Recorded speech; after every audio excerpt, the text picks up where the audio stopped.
Artimajueloren hitzak bide lagun, astindu dituenak horren beste garun.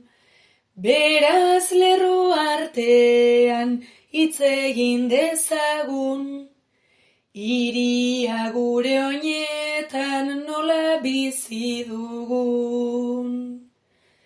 Flaneurra ibiltari prototipikoa, hartuz gune pribatu eta publikoa, ta zer bazara gorputz bat atipikoa, flaneus bat egitura horretan itoa.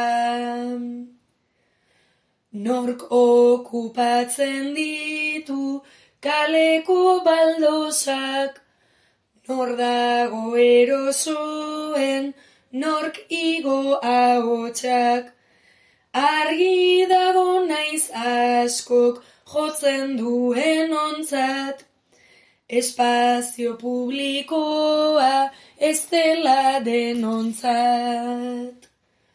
Nork zaintzen ditu aurrak mimoza arretaz, nor arduratu etxean dauden beharretaz, nor jateaz garbitzeaz eta abarretaz, ea noiz hitz egiten den behingoz horretaz.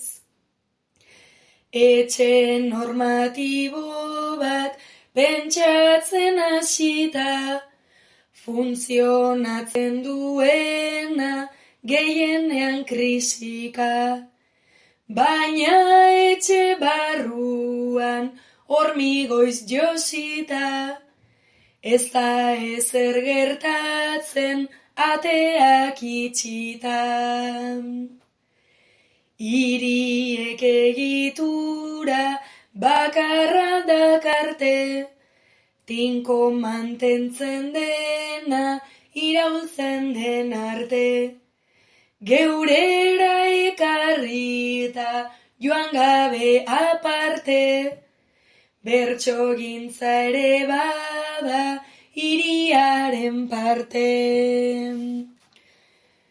Herri bateko plazan edo txapelketan, nork hartzen du lekua, nork ez gehienetan.